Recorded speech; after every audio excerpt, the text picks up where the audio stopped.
এবং যারা আমার অধিকার খর্ব করেছিল, যে গ্রন্থগুলো, আমি যদি সেই গ্রন্থ আঁকড়ে ধরি তাহলে তো আমার আস্তাকুড়ে ছাড়া আর কোথাও জায়গা হবে না। তোমাদের ভাষায় যারা এটা বিশ্বাস করেন, নরকে ছাড়া আপনার কোনো জায়গা হবে না। কারণ ওই ধর্মগ্রন্থ পড়লে আপনি কোনোদিন স্বর্গে যেতে পারবেন না, ওই নরকেই আপনাকে, কারণ আপনাকে বলেই দিচ্ছে আপনি নরকের দ্বার। যেটা হচ্ছে সেটা হচ্ছে রাষ্ট্রশক্তি এবং শাস্ত্র শক্তি। এই শাস্ত্র শক্তি আর রাষ্ট্র শক্তিকে প্রয়োগ করে কিভাবে দলিত, নির্যাতিত, নিপীড়িত মানুষকে, শূদ্র শ্রেণীকে কিভাবে বঞ্চিত করা যায়, সেটাকে কতভাবে শক্তিশালী করা যায়, এবং তাদের কিভাবে ঠিক রাম রাজত্বে যেভাবে ওই বালি সুগ্রীব হনুমানদেরকে কাজে লাগানো হয়েছিল যুদ্ধের সৈন্য হিসাবে, এবং এদেরকেও ঠিক ওই সাধনদা যেটা বললেন যে এখানে মিছিলে সেইভাবেই তাদেরকে আবার ব্যবহার করা। এবং শূদ্র শক্তিকে সবসময়ই এই ভারতবর্ষের মতো রাষ্ট্র সবসময় সেইভাবে তাদেরকে ব্যবহার করেছে। এবং সংবিধানের যে ধারাগুলো আছে সেখানে মানুষকে যে যে অধিকার দেওয়া হয়েছে, সেই অধিকারগুলো যাতে তারা একেবারেই অধিকার সচেতন না থাকে, মানে তারা শুধুমাত্র ধর্ম বা ধর্ম আচরণের অধিকার নয়, তার সাথে তার আরো যে সমস্ত শিক্ষার অধিকার, তার বাক স্বাধীনতা বা যে যে অধিকারগুলো বলা হয়েছে, সে প্রত্যেকটা ক্ষেত্রেই দেখা যাচ্ছে যে সেইগুলো সম্পর্কে সেখানে তো গলতি থাকছেই, এবং যেগুলো অধিকার দেওয়া আছে সেগুলোকে কি করে কাটল করা যায়, সেখান থেকে সেই অধিকারগুলোকে কি করে ছিনিয়ে নেওয়া যায়, এবং বিভিন্ন ভাবে সেই ব্যবস্থাটার মানে এই ধর্মীয় জিগির তুলে সেই সাংবিধানিক সচেতনতা মানুষের মধ্যে যাতে না আসে সেই ব্যবস্থা তৈরি করা। এবং হিন্দু ধর্মের যে জায়গায় আমরা দেখব সেখানে এসে চণ্ডীতেই দেখি, চণ্ডীপাঠেই দেখি, আর মানে চণ্ডীপাঠটাও তো যে মহালয়ার দিন পাঠ হচ্ছে, মানে কি দুর্গাকে দুর্গাকে উৎসাহিত করা হচ্ছে, যে তাকে এত প্রেস করা হচ্ছে, এত প্রশংসা করা হচ্ছে যে তুমি পরের দিন গিয়ে অসুরকে নিধন করো, মানে যুদ্ধকে প্রমোট করা। এবং এই যে হিন্দু ধর্মের অমানবিকতাকে, মানবিকতাকে, যুদ্ধকে, হত্যাকে উদযাপন করা,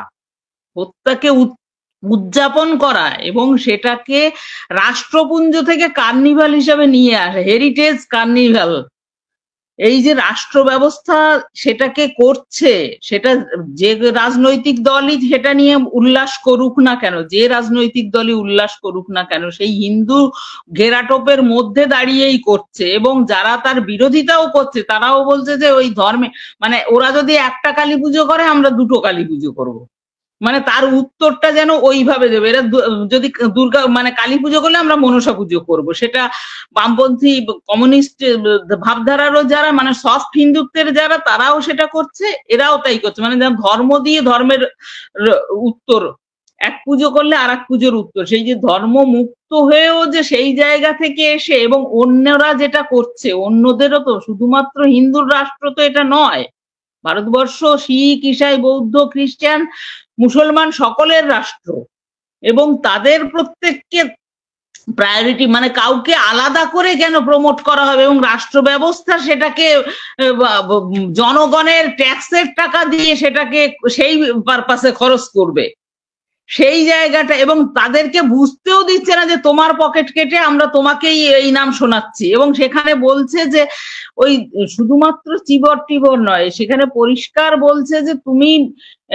ভোগ করবে, তুমি যদি যুদ্ধে যেত তাহলে তুমি রাষ্ট্র ভোগ করবে, তুমি যদি মারা যাও তাহলে স্বর্গ ভোগ করবে, মানে স্বর্গের ইয়ে দিচ্ছে যে তুমি যদি যুদ্ধে মরে যাও তাহলে তুমি তোমার স্বর্গ লাগে, মানে স্বর্গ লাভের ইয়েটাও দিচ্ছে যে যারা মরবে তারা স্বর্গে যে স্বর্গ লাভ করবে। আর এদিকে বলছে তুমি যদি যেত তাহলে, মানে ভোগের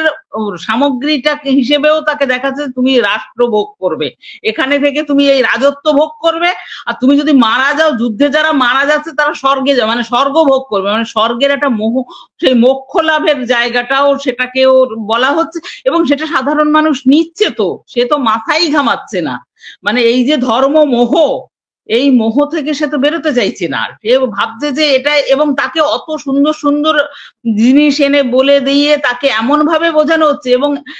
এই সেদিনও আমি দেখলাম 3-4 জন দৌড়চ্ছে, না তারা কোথায় যাচ্ছে? মায়াপুর যাচ্ছে। মায়াপুর এই তীর্থস্থানগুলো নতুন করে যেন উজ্জীবিত হয়েছে, আর সংখ্যায় তো দেবদেবীর শেষ নেই। দুর্গাপুজোর সংখ্যা সেই মাত্রায় বাড়ছে, কালী পুজো বাড়ছে, মানে মানত করা কালী, পাড়ার সর্বজনীন কালী, তারপরে অমুক তলার কালী, তমুক শ্মশানের কালী। এই যে এই জায়গাগুলো তো এখান থেকে, এবং সাধারণ যুব সমাজকে রাস্তার মোড়ে মোড়ে, কালী পুজোর আগে হেন কোনো রাস্তা নেই যে তার মোড়ে মোড়ে চাঁদার বিল নিয়ে দাঁড়িয়ে নেই ছেলেরা। গাড়ি যাচ্ছে ধরছে, টোটো যাচ্ছে ধরছে, মোটরসাইকেল নিয়ে গেলে ধরছে চাঁদা দাও। এই যে এদেরকে ঢুকিয়ে কাজ দিতে পারছে না, তাদের চাকরি দেবে না, তাদের শিক্ষা দেবে না, তাদেরকে রাস্তার মোড়ে দাঁড়িয়ে দেবে চাঁদার বিল ধরিয়ে, যে তুই চাঁদা তোল, ওর থেকে কিছু যদি পাস তা দিয়ে মদ গাঁজা খেয়ে তুই তোর সমাজের আর একজন কাউকে গিয়ে তার মাথা ফাটা, মানে তোকে জগাই মাথায় আমি বানিয়ে দিলাম, তুই এবারে যা, তুই গিয়ে যা ধর্ম সেখানে সংস্থাপন কর। এই যে রাষ্ট্রীয় এই চক্র এটাকে বুঝতে দিচ্ছে না, এবং একটা শ্রেণীর পুরো কোমর ভেঙে দিয়েছে। যেখানে চাকরির অধিকার মানে জীবিকার অধিকার আছে, সেই জীবিকার অধিকারকে তারা যেভাবে করেছে, সেই জীবিকার অধিকারের জায়গাটা আমরা দেখতে পাচ্ছি কি না। আমি এখানে কোনো পক্ষ নিয়ে বলছি না, কিন্তু আমি বলছি একজনরা অসৎ উপায়ে 10 বছর একজন সার্ভিস করছে, তাকে তার চাকরি থেকে নামিয়ে এনে তার অন্ন এবং তার পরিবারের অন্ন বন্ধ করে দিয়ে তাকে রাস্তায় বসিয়ে দিলাম। যে চাকরি পেত তাকে আন্দোলনের জন্য রাস্তায় বসিয়ে দিলাম, যে তুমি আন্দোলন করো, তারপরে আমরা আমাদের বোঝাপড়াটা করে নি, রাজনৈতিক নেতারা আমরা যারা আছে আমরা বোঝাপড়া করে নি, তারপরে আমরা ঠিক করবো যে তোমাকে চাকরিতে দেবো না, তোমাকে ভাঙিয়ে আমরা পরবর্তী ইলেকশনে জিতবো, মানে তোমাকে আমরা সেই জায়গাটা রেখে দেবো কিনা। তো এই যে যুব সমাজকে পুরোপুরি এই যে রাস্তায় বসিয়ে দেওয়া, তাদের কোমর ভেঙে দেওয়া, মানে একটা সমাজকে যদি শেষ করে দিতে হয়, একজনরা তো পুরো প্রাইভেটাইজড করে, মানে এরা ভোট নিচ্ছে, রাজনৈতিক ভাবে তারা জিতছে, সমস্ত সাধারণ মানুষকে ভোটার বানাচ্ছে, তারা সরকার গঠন করছে, কিন্তু সমস্ত ডিপার্টমেন্টকে বেসরকারি করছে। মানে সরকারে ওরা থাকছে কিন্তু ওরা তারপরে গিয়ে বিক্রি করছে, এবং যারা ভোট দিয়ে ওদের জেতাচ্ছে তাদের হয় তাদেরকে চাকরির জায়গা তো পুরো অফ করে দিয়ে বেসরকারি করে বিক্রি করে, এবার তারপরে তাদের সুবিধে মতন জনগণকে সেই জায়গায় কর্মসংস্থানের ব্যবস্থা করছে। আর যেটা করছে, যে ভোট দিল তাকেই পরের দিন গিয়ে দাবি চাইতে হচ্ছে যে সে ভোটার কিনা, তার নাগরিকত্ব পর্যন্ত খর্ব করা হচ্ছে। এই যে জায়গাগুলো বা নাগরিকত্ব খর্বের একটা গল্প তৈরি করে বা একটা নতুন বিষয় একটা তার উপরে সমস্যা ছেড়ে দেওয়া, যেভাবে দেশ ভাগ করে তাদেরকে বারবার করে তাদেরকে উদ্বাস্তু করে দেওয়া, মানে তাকে এমন সব সময় সমস্যার মুখে ফেলে রেখে তার অধিকার সম্পর্কেই তার সচেতনতার জায়গাটা পুরো তাকে টিকে থাকার জায়গাটাই তার তৈরি করতে পারছে না, এইরকম তৈরি করে ছেড়ে দিচ্ছে। তো সেই জিনিসটা যারা তার ভুক্তভোগী তাদেরকে সেটা বুঝতে হবে, তাদেরকে জানতে হবে যে আমাদেরকে এইভাবে ভাঙিয়ে খাওয়া হচ্ছে, সুতরাং আমরা কেন নিজেদের অধিকার সচেতন হব না, এবং সেটা সচেতন হতে সংবিধান ছাড়া বিকল্প কিচ্ছু নেই। এই সংবিধান সচেতন হতে হবে, তাকে আইনের দৃষ্টিতে সাম্যের অধিকার সম্পর্কে সচেতন হতে হবে, ব্যক্তি স্বাধীনতা সম্পর্কে সচেতন হতে হবে, শোষণের বিরুদ্ধে সোচ্চার হতে হবে। যদি যেহেতু এখানে ধর্ম একটি বিষয়, মানে ধর্মমুক্ত রাষ্ট্র আমরা চাইলেও এরা কেউ ধর্মের থেকে বেরোবে না। যারা ধর্মের রাষ্ট্রের থেকে আমরা যদি বলি একটা বিজ্ঞান মনস্ক ধর্মবিহীন একটা রাষ্ট্রে যাও, তারা যেতে চাইবে না, মানবিক ধর্মের রাষ্ট্রে যাও যেতে চাইবে না, মানুষ এমন ভাবে দাঁড়িয়ে আছে। তো তাহলেও প্রত্যেকের নিজস্ব ধর্মের স্বাধীনতা এবং সমঝোতার জায়গাটা থাকবে, কিন্তু একটা ধর্মকে কেন প্রমোট করা হবে বা একটা ধর্মকে রাষ্ট্র কেন মদত দেবে যে সেই ধর্ম নিয়ে সকলে পড়ে থাকুক, সেটা সেই জায়গাটা থেকেও প্রত্যেককে সচেতন হতে হবে যে এটা ঠিক নয় এই জায়গাটা থেকে। এবং এই ধর্মে যতটা মানুষকে ছোট করা হয়েছে, যত অমানবিক বিষয় দেখানো হয়েছে, তার থেকে আর অমানবিক বিষয় অন্য কোনো ধর্মে দেখানো হয়নি। বাবা সাহেব আম্বেদকর হিন্দু কোড বিলে নারীর অধিকার এনে দিলেন, এবং সেই যুদ্ধে সেই অধিকার প্রতিস্থাপনে বাবা সাহেবকে 5 বছর যুদ্ধ করতে হয়েছে, 51 থেকে 56 পর্যন্ত। এবং তিনি এমন অবস্থা তৈরি করা হয়েছিল যে তাকে সংসদ থেকে ইস্তফা দিয়ে বেরিয়ে আসতে তিনি বাধ্য হন এবং সমস্ত হিন্দুত্ববাদী নেতারা, যারা জাতীয়তাবাদী হিসেবে পরিচিত, জাতির জনক বলে পরিচিত এবং রাষ্ট্রের এমন সমস্ত নেতারা, তারা প্রত্যেকে তার বিরোধিতা করেছিলেন এবং এমন পরিস্থিতি তৈরি করেছিলেন যে তিনি যাতে এই বিল যেন প্রতিষ্ঠিত না করতে পারে, এই অধিকারগুলো যেন সংবিধানে সংযোজন না করতে পারেন। এবং বাবা সাহেব সেখানে কি করলেন, নারীর সম্পত্তির অধিকার, নারীর ভোটাধিকার, আমাদের সংবিধানে ভোটাধিকারের জন্যও যে জায়গাগুলো ছিল, এই যে যারা এখন জয় শ্রীরাম করে বেড়াচ্ছে তারা নিজেরাও জানে না যে তাদের ভোটাধিকার ছিল না এবং সংবিধান তাদের ভোটাধিকার কিভাবে এনে দিয়েছিল। কারণ ভোটাধিকারও একটা সময় পর্যন্ত ছিল, যিনি শিক্ষিত হবেন তার এদের অধিকাংশ মানুষ ছিল তখন শিক্ষার আলোতে আলোকিত হয়নি। সম্পত্তির অধিকার থাকতে হবে এবং নারীদের ক্ষেত্রেও তাই, অধিকাংশ নারীরই নিজস্ব জমি সম্পত্তি ছিল না, তারা কিন্তু ভোটাধিকারী ছিল না। শিক্ষিত কিছু উচ্চবর্ণের নারীরা যারা যেতে পারত, যাদের পৈতৃক সম্পত্তি ছিল, জমিদারের মেয়েরা ছিল, তাদের ভোটাধিকার ছিল এবং সেখানেও একটা সাংঘাতিক লড়াই করে বাবা সাহেব তাদের ভোটাধিকার আদায় করে দেন। এবং এই প্রত্যেকটা মানুষের ভোটাধিকার হচ্ছে আমাদের সাংবিধানিক অধিকার এবং সেটা যখন খর্ব হওয়ার সময় হচ্ছে তখনও যদি এরা না মনে করে যে আমাদের সেই জায়গা তৈরি হচ্ছে, এবং আমি সমস্ত পুরুষরা তো বটেই, বঞ্চিত মানুষ, শ্রমিক এবং নারী প্রত্যেকের অধিকার আমাদের সংবিধানে দিয়ে গেছে, প্রত্যেকের সেই অধিকার খর্ব হলে পরে লড়ার অধিকারও দিয়ে গেছে, মানে আইনি অধিকারও দিয়ে গেছে যে কিভাবে সে তার অধিকার খর্ব হচ্ছে বলে আইনের সহায়তা পাবে, বিভিন্ন কোর্টে গিয়ে সে কিভাবে আইনের সহায়তায় তার পুনরুদ্ধার করবে তার অধিকার,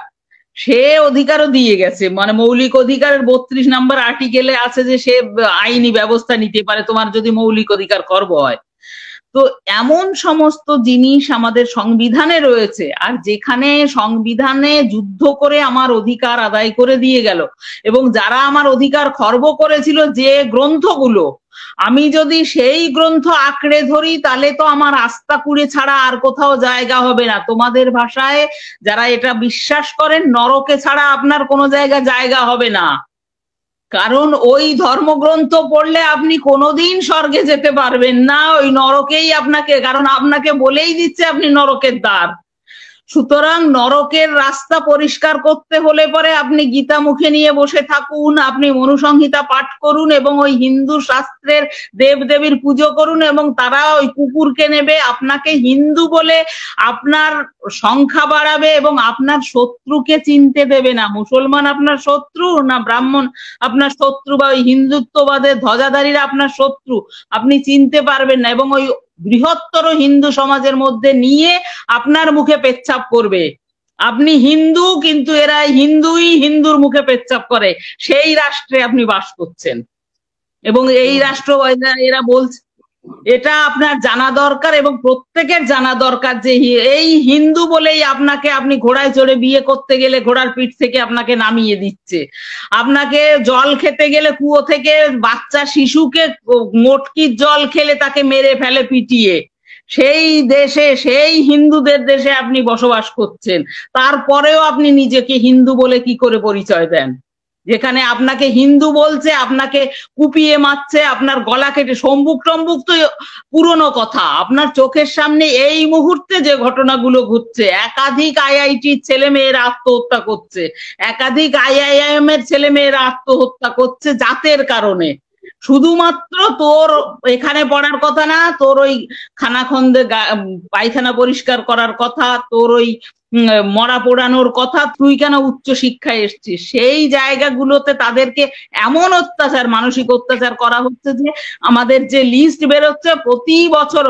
শয়ে শয়ে ছেলে মেয়েরা আত্মহত্যা করছে হায়ার এডুকেশনে, আইআইটি আইআইএম এর মতন জায়গাতে, মেডিকেল কলেজে, সর্বত্র তারা হচ্ছে আত্মহত্যা করতে বাধ্য হচ্ছে এই হিন্দুত্ববাদী